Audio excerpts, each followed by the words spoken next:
Namaskar, this is Firstpost and you're watching Vantage with me, Palki Sharma.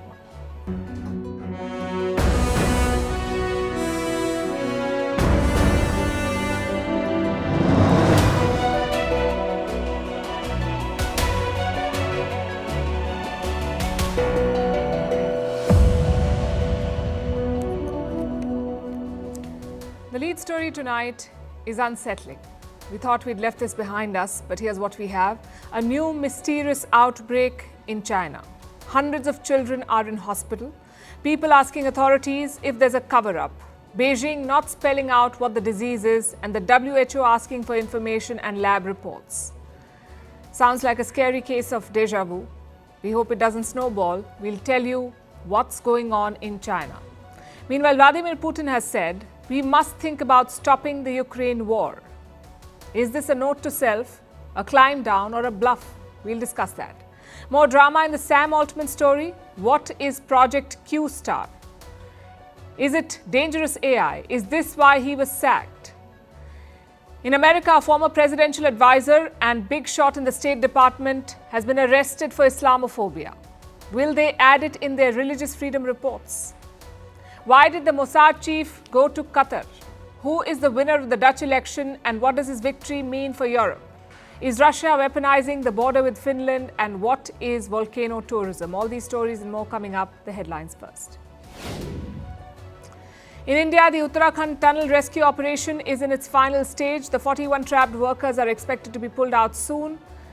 They have been trapped in this under-construction tunnel since the 12th of November.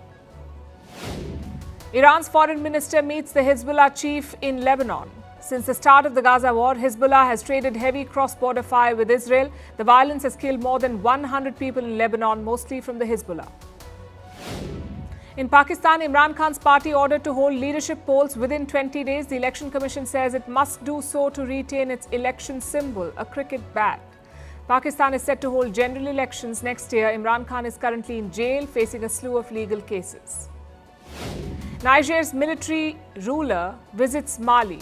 This is his first foreign trip since seizing power in July. Their neighbors Mali and Burkina Faso are also ruled by the military. Both countries have pledged their support to Niger's coup leaders. And Paris says, get set, stop. The transport system in Paris will not be ready for the 2024 Olympic Games. That's the warning from the mayor of the French capital. The 2024 Olympic Games in Paris will be held in July and August.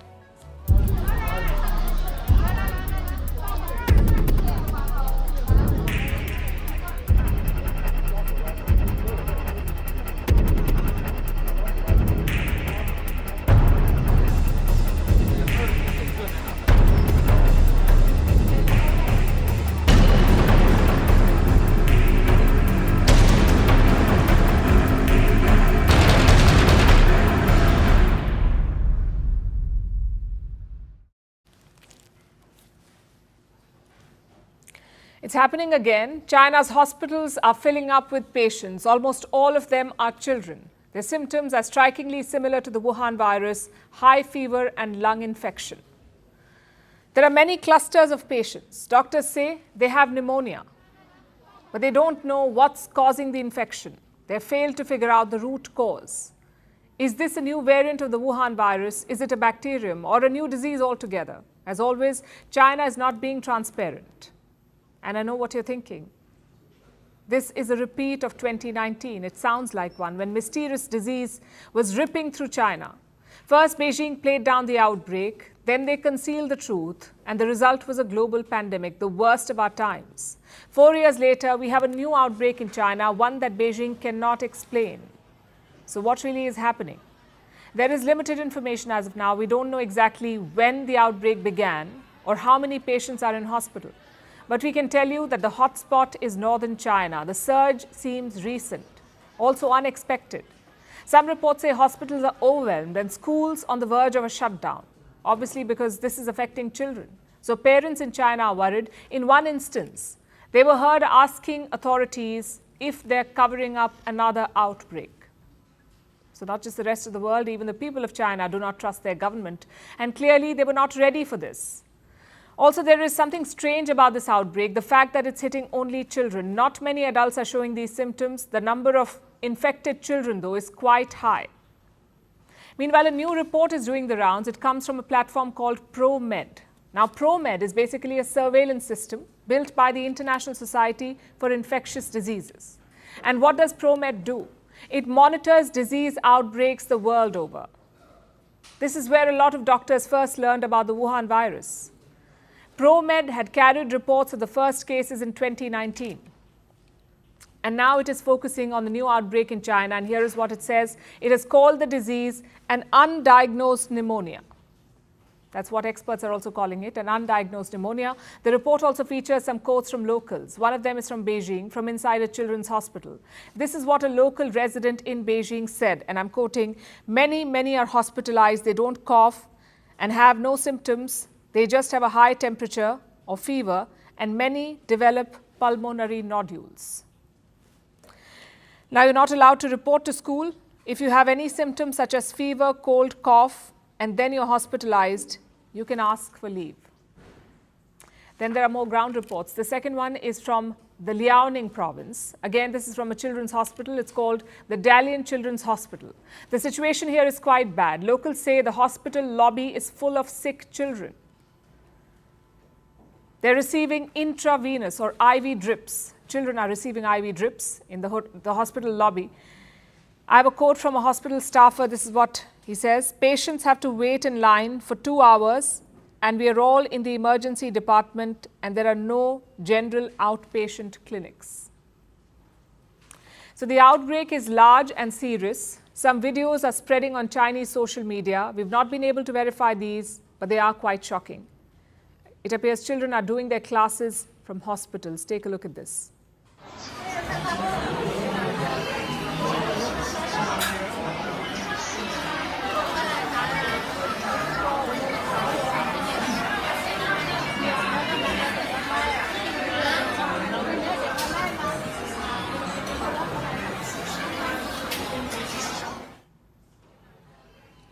These are scary pictures. It's the worst sight for any parent, their child on a drip doing schoolwork. So what are Chinese authorities doing? Last week, they held a press conference. There were officials from China's National Health Commission. And did they have any answers?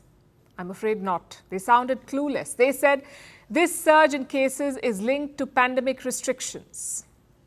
What does that mean? Let me explain. During the pandemic, China followed something called a zero COVID policy. It was a totalitarian approach. There were mass lockdowns. Everyone had to undergo a test, and patients were treated like criminals. They were picked up from their homes, sometimes by force, and they were locked up in quarantine centers. It did not work. Instead of achieving zero COVID, China was killing its economy. So in the month of January this year, they abandoned the policy. This was more than 10 months back. And now Chinese experts say it led to what they're calling an immunity gap, meaning people who don't have a strong immune system are falling sick. Children's immune systems are not well developed. Specific and non-specific immunity functions are not very matured, including our children's relatively weak cough reflex, insufficient function of respiratory motile cilia, low levels of immunoglobulin of our children, which may all easily cause infection. But what is their sickness? Which disease is this that is exclusively targeting children? Chinese officials have given a range of possibilities. It could be the Wuhan virus, influenza, respiratory syncytial virus or RSV, or a disease called Mycoplasma pneumoniae. This is a common bacterial infection. It affects younger children. And China says all these diseases are in circulation right now, so it could be any of these. But they cannot say for sure what's driving the current outbreak. Now, the World Health Organization wants answers. They've asked China to share more data, including patient lab tests. Not sure if that will be enough, especially given the WHO's track record and how they handled China with kid gloves 3 years back. 3 years have passed. We still don't know what happened in Wuhan.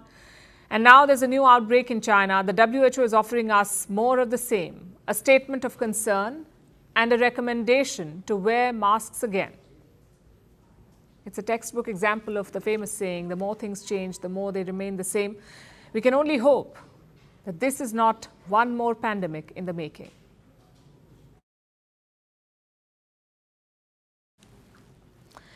Does Vladimir Putin want to end the war? I know what you're thinking. Which one? In Gaza, Putin wants an immediate ceasefire. In Ukraine, he is the aggressor. But could he be softening his position? And here's why I ask. Yesterday, the G20 leaders held a virtual meeting. It was like a follow-up to the summit in New Delhi. And since it was virtual, Putin attended it. Listen to what he said. И безусловно, мы должны думать. Yes, of course, military actions are always a tragedy for specific people, specific families, and the whole country. And of course, we must think about how to stop this tragedy. By the way, Russia has never refused peace negotiations with Ukraine. I understand that this is war. Human losses cannot but shock. Two things to note here. Number one, Putin said we must think about stopping the war. He says Russia has never refused talks. And number two, Putin did not say special military operation. He called it a war. Now put together, what does it mean? Frankly, with Vladimir Putin, you can never be sure. Maybe he's softening his position, or maybe he's pulling a bluff. There is only one way to know. To look at the political and military situation around the war, let's start with the battlefield. Most of the action is around the Dnipro River. Its eastern bank is held by Russia. And since June this year, Kiev has been trying to take it back. For 5 months, they had no success. Their counter-offensive was stalled. Then last week, things changed. Kiev says it pushed Russian soldiers back by 8 kilometers. Some of their armored vehicles also crossed the river. So now Ukraine has a foothold in the eastern bank.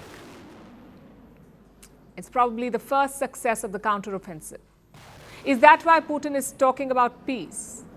It seems unlikely, because one battle does not determine anything. After all, Russia still holds 20% of Ukraine's total land, so it could be one factor, but it's certainly not the only factor. Then we come to the politics of it.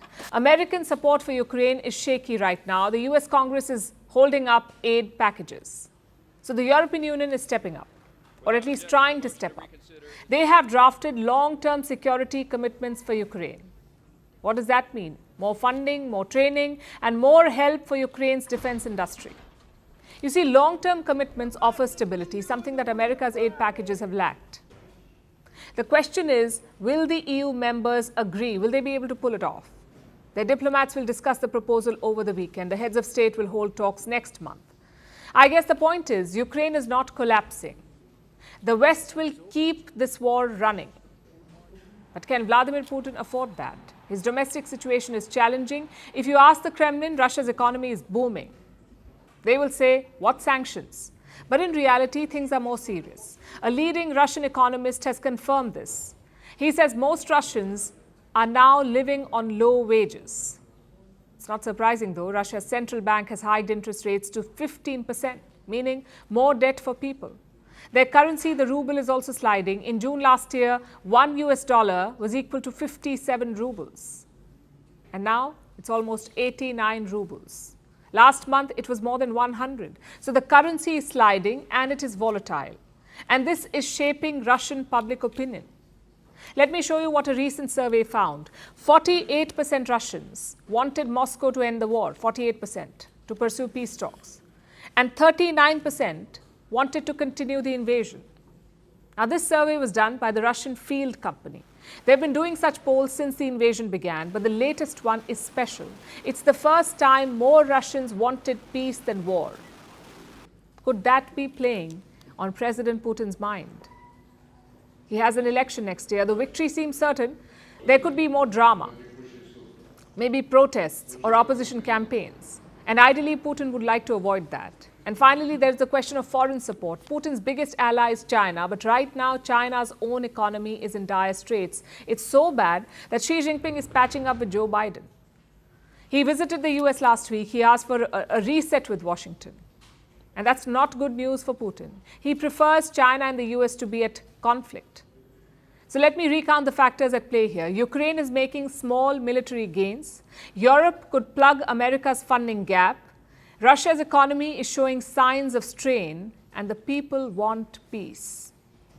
If you're Vladimir Putin, that's a signal to wind up the war. But like I said, you can never be sure.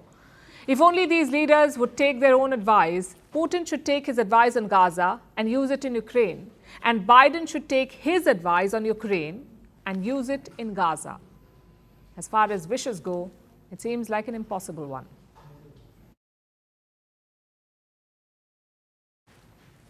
Now let's talk about OpenAI.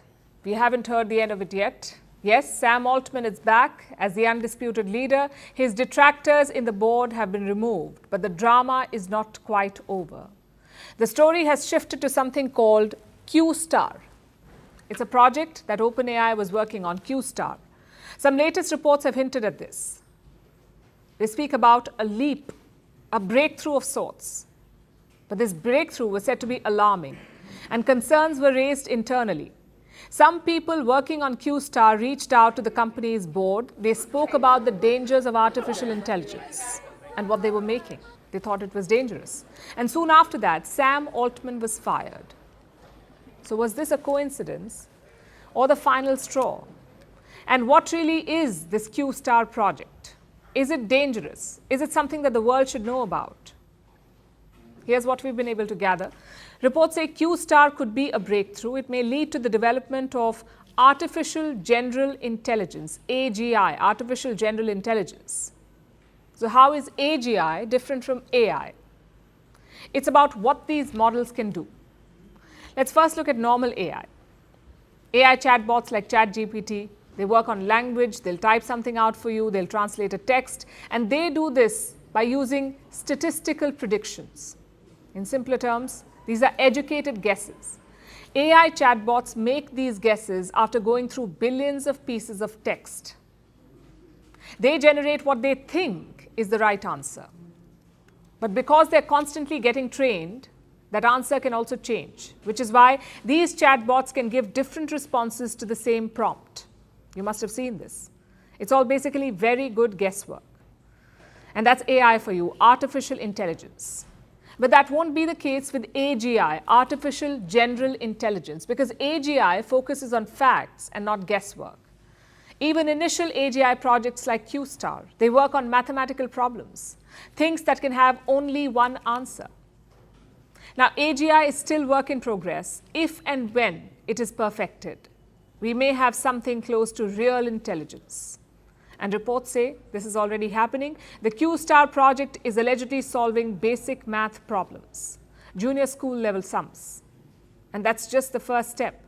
These programs will only become smarter with time, and if unchecked, more dangerous with time. Apparently, Sam Altman was pushing this project. It may have something to do with his ouster. Reports say it was adding to existing grievances, but we cannot confirm any of this. Right now, these are just whispers from unnamed sources. What we know for sure is this: the OpenAI board thought that Sam Altman was not always honest. When they sacked him, they released a statement. We told you about it when he was sacked, that this is what the statement said. Let me read it out for you. Mr. Altman's departure follows a deliberative review process by the board, which concluded that he was not consistently candid in his communications with the board, hindering its ability to exercise its responsibilities. This is what the board statement said. It's a vague justification, no specifics. The board said he was not consistently candid in his communications, meaning he may have been hiding things. But they're talking about the dangers of Q-Star. We don't know. The board also said that Sam Altman was hindering their work. But what exactly are the responsibilities of this board? Here's what the company says. The goal is, and I'm quoting, building safe and beneficial artificial general intelligence for the benefit of humanity. Not profits, not innovation, safety and benefiting humanity. OpenAI claims to be a different type of company, which is why the board had someone like Helen Toner as a member, the one who became the arch nemesis of Sam Altman. She's now being removed as he returns. Toner is the director of strategy at Georgetown's Center for Security and Emerging Technology. This is an institute that analyzes the security implications of emerging technologies. Their director of strategy was on the OpenAI board, and she was reportedly a thorn in Sam Altman's side. She was among the members who wanted him gone. But as things stand, she's the one who's out. The entire saga seems murky. Hopefully, we'll get some clarification soon.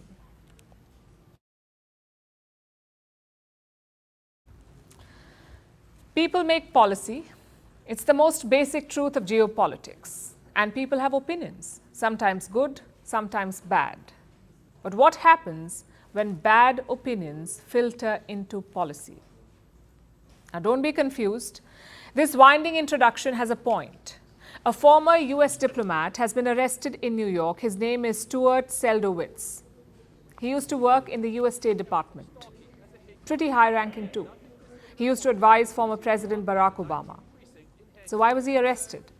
This video should make it clear.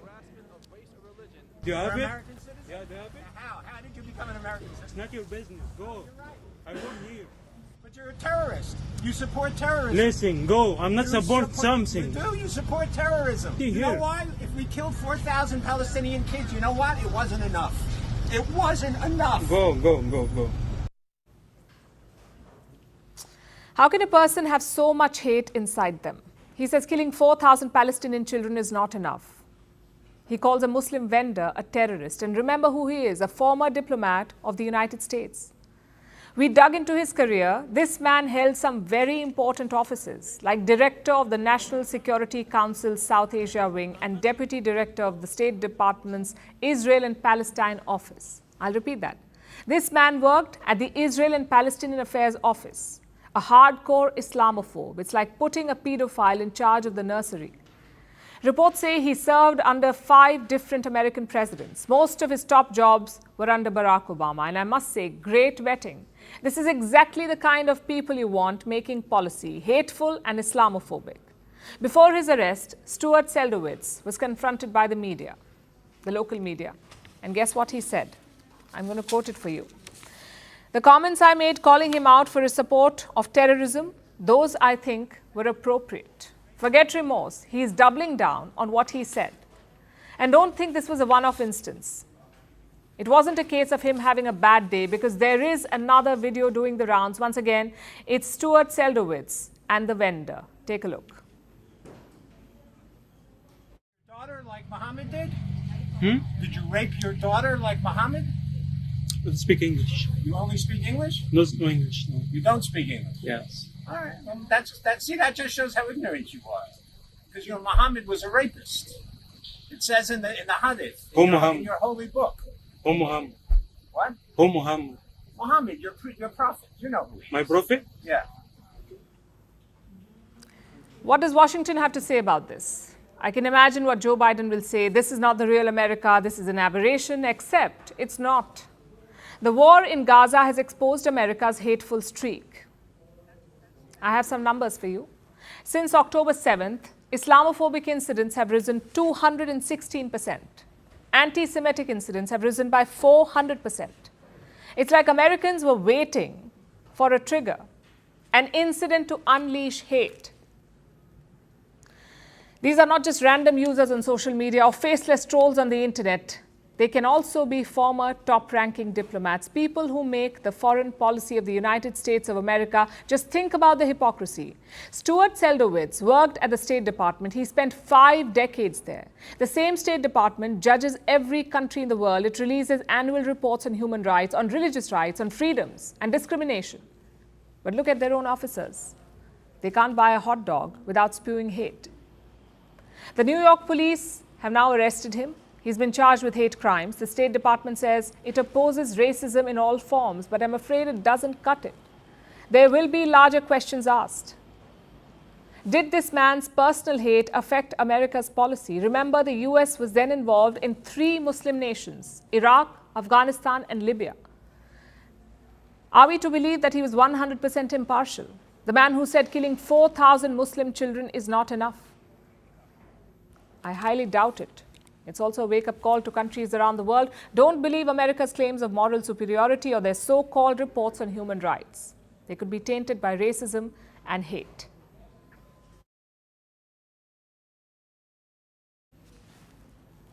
Such comments do not help anyone, especially those who are trapped in Gaza. They have no relief from the bombings, at least not yet. The temporary truce has been delayed. Reports say the Mossad chief travelled to Qatar. Now, Qatar, we know, is mediating between Hamas and Israel. Today, they announced a new date for the ceasefire, tomorrow, 7 a.m. local time. But this delay is raising fresh concerns as well. Will this fragile truce in Gaza hold? Our next report explores.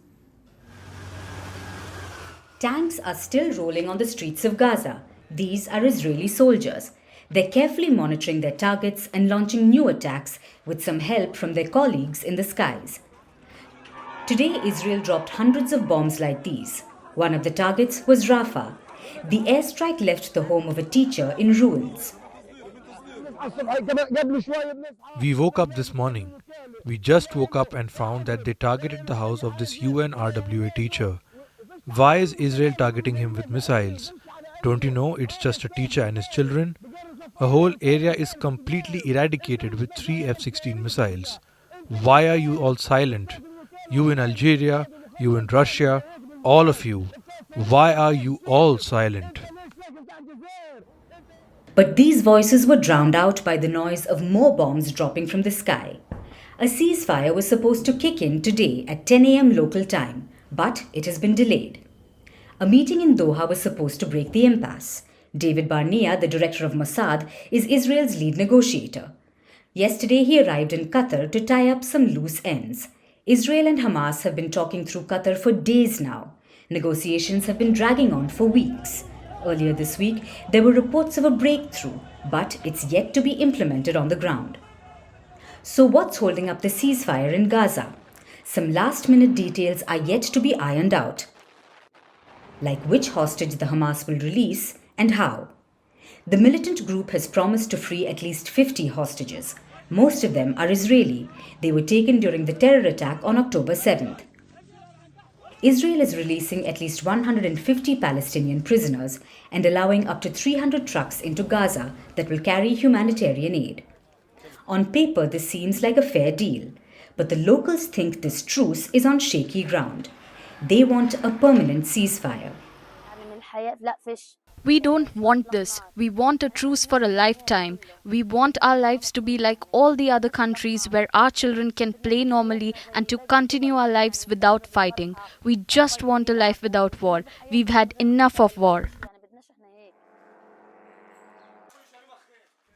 Israeli forces are still active on the ground, and that's driving the apprehensions of Gazans. Amid the talk of truce, Israel is intensifying its operations on the ground. Their focus remains on the Al-Shifa hospital. Today, Israel's military captured this man, Muhammad Abu Salmiya, the director of Al-Shifa. Israel says Salmiya was giving refuge to the Hamas in the hospital. Israeli forces put out a video too. It shows a new tunnel equipped with a bathroom, kitchen and air conditioning. Israel says this tunnel is under the Al-Shifa hospital. The video had a message for all Gazans. If the agreement will occur, we will cease our fire. We will be in our positions. We will be ready. We will let and free our hostages. We have a moral obligation for our hostages, but when we bring them back, we go on and we defeat Hamas. We'll fight Hamas. We'll take Hamas down. Qatar says the truce will kick in tomorrow. The fighting will pause in the morning, and the first set of hostages will be released in the afternoon. Gazans are likely facing a night without sleep.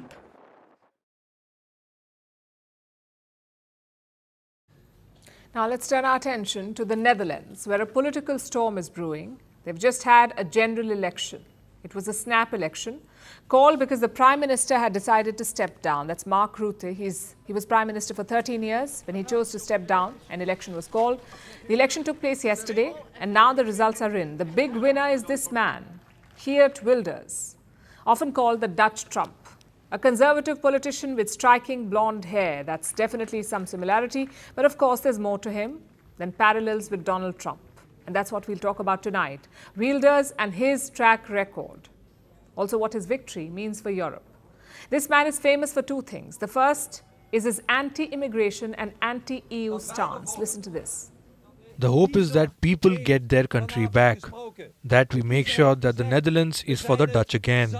That we limit the asylum tsunami and migration, that people will have more money in their wallets again instead of spending millions to nonsense. that Netherlands will be more secure again. People expect our agenda of hope, tougher asylum and immigration policy, the people getting more money to pay for their utilities and groceries. That was Wilders after opinion polls said he had won. He promised an end to asylum seekers, an end to immigration to the Netherlands. That was the thrust of his campaign. Also, he wants to stop sending aid to others, no assistance to developing nations and no aid to Ukraine. It may be easier said than done because the Netherlands is part of the European Union. It has commitments as part of the bloc. But Wilders has a solution. Leave the EU. He's calling it Nexit, the exit of the Netherlands, Nexit. He's promised a referendum on it. So anti-Europe and anti-immigration, that's what he's famous for. The other thing is his anti-Islam rhetoric. In 2008, Wilders released a film criticizing the Quran, and over the years, he has spoken against Islam. The biggest threats to our survival today and the threats to our freedom are the European Union, mass immigration, and this terrible Islamic ideology of submission and violence. He also faced a backlash for all of this and threats. He's been under police protection for almost 2 decades. In 2009, he was denied a visa by the UK. They feared that he would pose a threat to public security. But he continued with his stance. And some in India might remember him over his support for the politician Palki Sharma. She had caused an uproar over remarks on the Prophet Muhammad. At that time, Wilders had extended support to her, even during this current Dutch election campaign. This is what Wilders said, that there would be, and I'm quoting, no Islamic schools, Qurans and mosques in the Netherlands. Slight problem with that. It goes against the Dutch constitution. The constitution promises freedom of religion and expression, and Wilders said he will not breach Dutch laws after he won the election. It will be horrible for many things. It will be horrible for anyone who has a different background than like a white Dutch background. That was a representative from the party that finished second. The Netherlands has 150 parliamentary seats. 76 is the magic number to form the government, but reaching that number on your own is almost impossible. The Dutch have a system of proportional representation, which basically means that a coalition government is necessary. So while Wilders won the election, he got only 37 seats.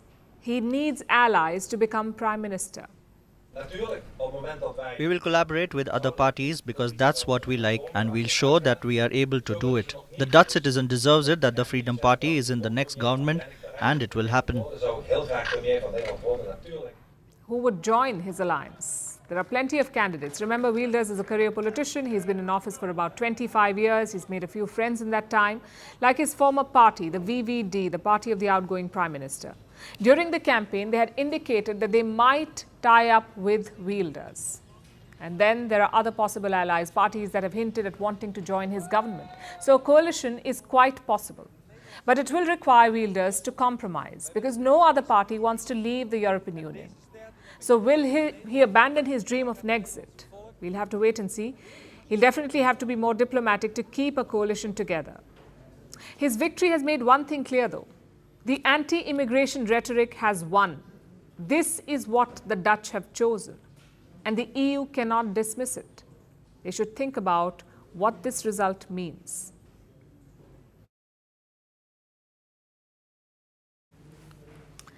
The Korean peninsula is on the boil again. On Tuesday night, North Korea launched a spy satellite, its third attempt in 6 months. But this one seems to have been successful, or at least that's what Pyongyang is saying. That's what Pyongyang is saying.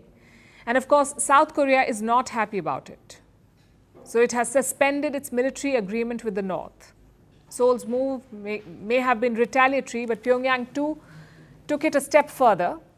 And they went ahead and scrapped the entire deal. They're even deploying more weapons to the border. What do these developments really mean? Is it mere posturing or another conflict in the making?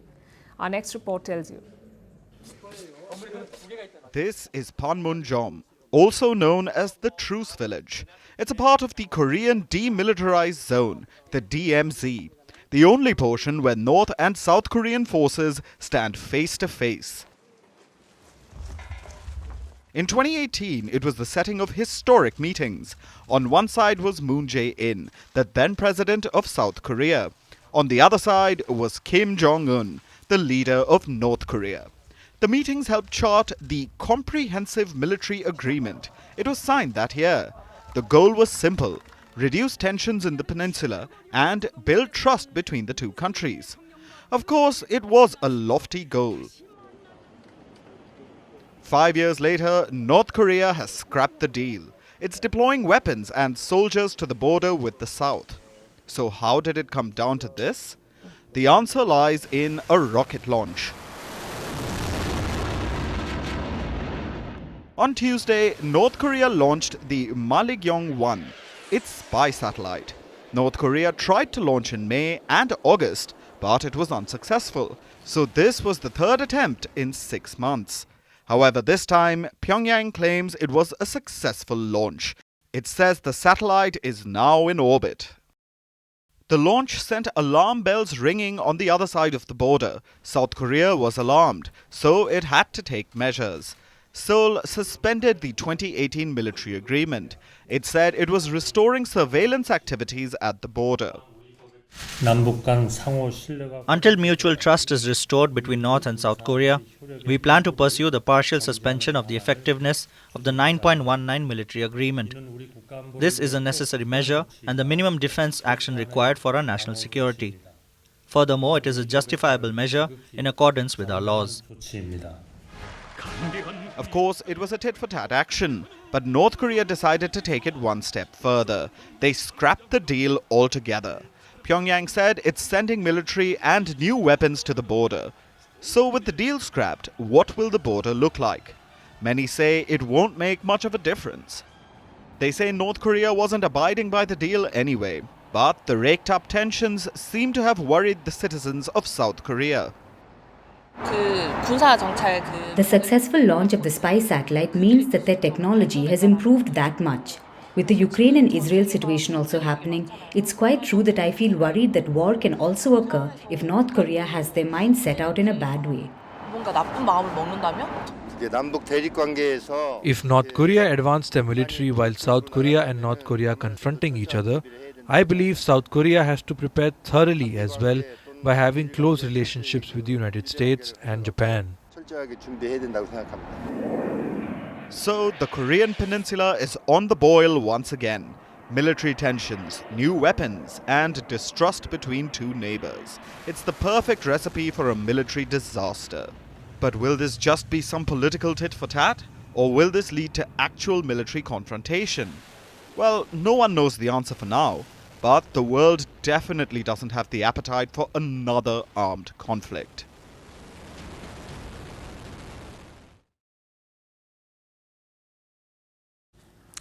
Back to Europe. Do you know which is the continent's largest border? It's this one between Russia and Finland.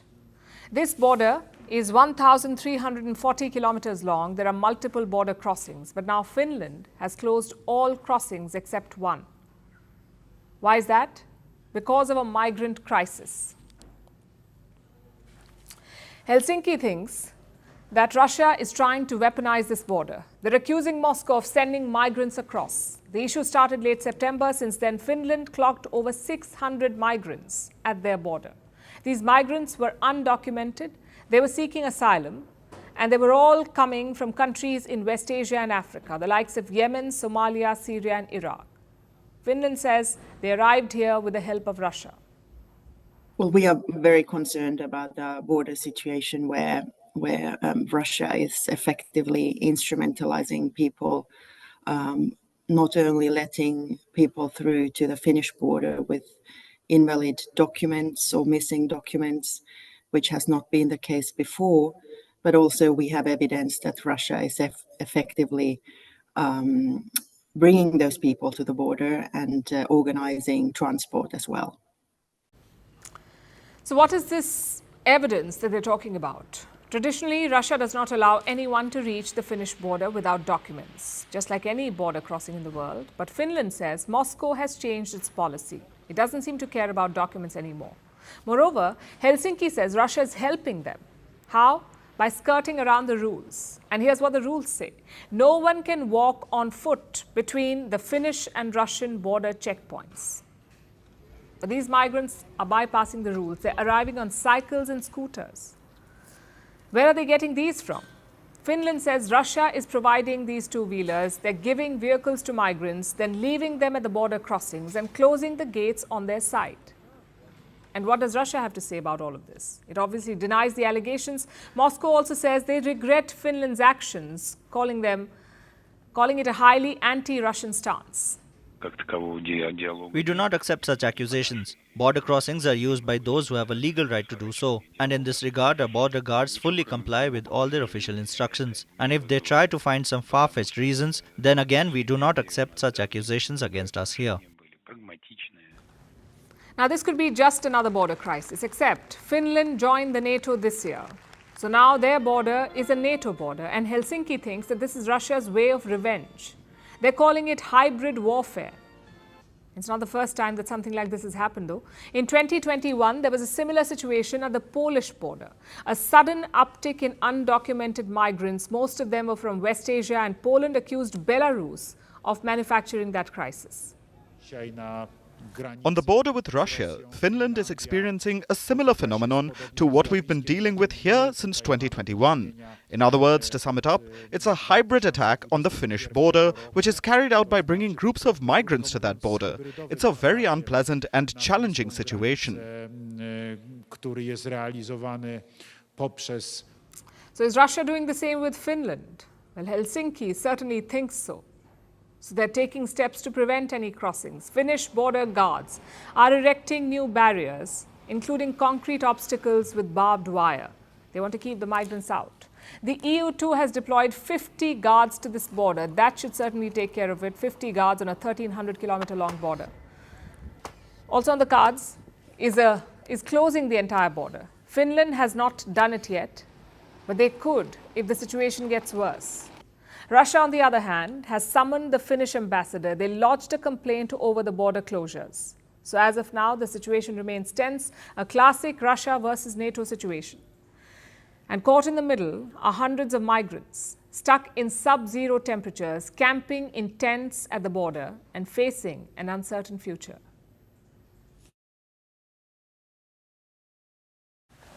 Now let's talk about the land of fire and ice, Iceland, a Nordic island country known for its glaciers and volcanoes. In fact, one of their volcanoes could erupt any time soon.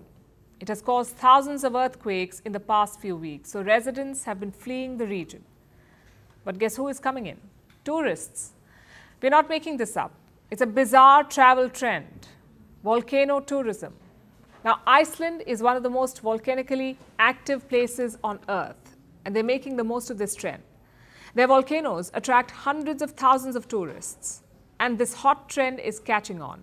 Japan, Hawaii, Italy, New Zealand, and others are also erupting with volcano tourism. The question is, how safe is it?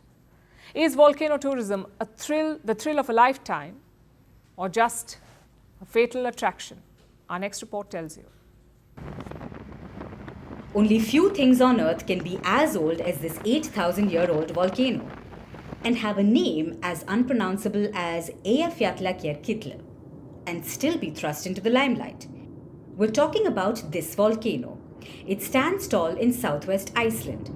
Back in 2010, it famously sent a plume of ash about 9 kilometers up into the sky. This wreaked havoc on Europe's airways. About 100,000 flights were cancelled. Ideally, such a dramatic feat would gain some bad press, but that wasn't to be. The volcano became an instant hit. Its name was a tongue twister on every news channel. But most of all, it set Iceland's tourism industry on fire. It's been 13 years since. The Nordic island has seen multiple eruptions. After all, Iceland is one of the most volcanically active places on Earth. An eruption occurs every 3 to 5 years, and these regular eruptions have spawned a new travel trend: volcano tourism. Adventurers from all over the world fly to Iceland just to catch a glimpse of the mesmerizing lava. Many people click pictures and toast marshmallows over the lava. But adrenaline junkies go a step further. They bike, hike, abseil or board across active volcanoes. It may sound bizarre, but in recent years, Icelandic volcanic eruptions have been attracting thousands of visitors. In 2021, the eruption at Fagradalsfjall attracted over 350,000 tourists. Tourists are provided regular updates about eruption sites. They're also given safety instructions. Travel agents set up specialized volcano tours. It's clear that Iceland has turned its lemons into lemonade by turning natural disasters into a booming industry. Look at that. But Iceland is hardly the only one doing this. Countries like Japan, America, Italy, New Zealand, and Guatemala have also fired up a volcano tourism industry. After all, who wouldn't want a fiery volcanic Instagram picture or an interesting post-vacation story for a change? But the question is volcano tourism just the thrill of a lifetime or a fatal attraction? Is it safe to visit volcanoes and hop, jump, and step over them? Experts don't think so. They say not all eruptions are tourist-friendly. Safety depends on both accessibility and the type of eruption, and this knowledge is sometimes not vastly available. Some volcanic locations are volatile. Volcanoes have also repeatedly destroyed infrastructure, and eruptions often produce poisonous gases like sulfur dioxide, which can cause lung damage and even death. Between 2010 and 2020, at least 1,143 people died in volcanic explosions. In 2019, a famous volcano in New Zealand, Wakari, erupted, killing 22 tourists and injuring dozens of others. It's unlikely that these morbid figures will stop tourists. Volcano hopping can be the thrill of a lifetime. But don't forget that you are playing with fire here. And now it's time for Vantage Shots, images that tell the story. In New York, building-sized balloons sprung to life ahead of a Thanksgiving parade in the city. In Italy, a huge water spout hit the Amalfi Coast. And looks like the British monarchy is a fan of K-pop. The band played Gangnam Style during the change of guard as King Charles honored Blackpink. Finally, we are taking you back in history. On this day in 1992, the world's first smartphone was launched. It was called the IBM Simon. It introduced users to features like touchscreen, calendar, and on-screen keyboard. Unfortunately, it was not a hit. Only 50,000 units were actually sold. We are wrapping up on that note. Thank you for watching. We'll see you tomorrow.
God.